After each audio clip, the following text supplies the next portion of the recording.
काँग्रेस पक्षाच्या वतीनं कोल्हापूर महापालिकेसाठी हा निर्धार मेळावा आम्ही घेतलेला आहे. कारण की महापालिकेचे आता प्रभाग रचना होतील.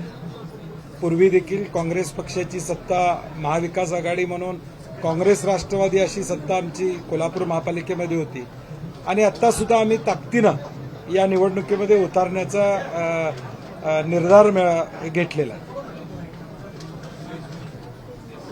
कार्यकर्त्यांना स्पष्ट इशारा दिलाय शेवटच्या क्षणी जर का तुम्ही नाही, शेवटी राजकारणामध्ये एक निष्ठा महत्वाची असते. निर्णय घेत असताना निवडणुकीच्या शेवटच्यापर्यंत बरोबर राहणं आणि आयत्यावेळी पळून जाणं हे देखील राजकारणामध्ये चुकीचं आहे. आणि म्हणून माझा सूचक वक्तव्य होतं ते की लोकांनी एकनिष्ठ राहिलं पाहिजे. काय शेवटी आम्ही ताकदीनं मदत करतो, पदं एवढी सगळ्यांना देण्याचं काम त्या ठिकाणी करतो आणि म्हणून आमचेही नेते म्हणून अपेक्षा असतात की लोकांनी आमच्याबरोबर राहावं. तुम्ही काल तांदूळवाडीला भेट दिली, ज्या कंत्राटदारांना आत्महत्या केली त्याच्या कुटुंबाचं सांत्वन तुम्ही केलं.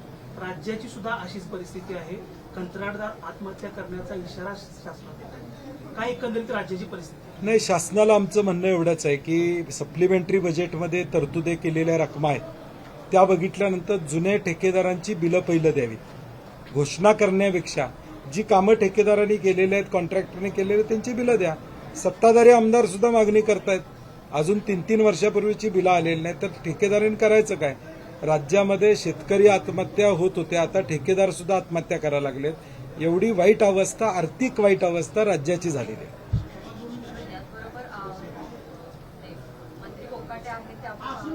दर्शनाला चाललेले आहेत, देवदर्शन करतात, बरेचसे आरोप आहेत. विरोधकांकडनं खूप जास्त त्यांच्यावर टीका झालेली आहे, शेतकऱ्यांचा अपमान देखील होत आहे. कसं बघता याकडे? नाही, आता महायुतीच्या सरकारमध्ये कुणाचा पायपोस कुणाकडे नाही आहे. शिंदेचे आमदार मंत्री वेगळ्या पद्धतीनं वागतायत. राज्यमंत्र्यानं बैठक घेतली तर कॅबिनेट मंत्री म्हणतो बैठक कशाला घेतली, काय घेतली. नाही, राज्यमंत्र्यांनी बैठक घ्यायची पण नाही, अशा पद्धतीचं वातावरण त्या ठिकाणी. म्हणजे आज ही मी नेहमी म्हणतोय नॅचरल अलायन्स नाही आहे, आउट ऑफ कंपल्शन झालेला अलायन्स आहे. त्यामुळे कुणाचं कुणाबरोबर पटत नाही, फक्त सत्तेसाठी एकत्रित आहे.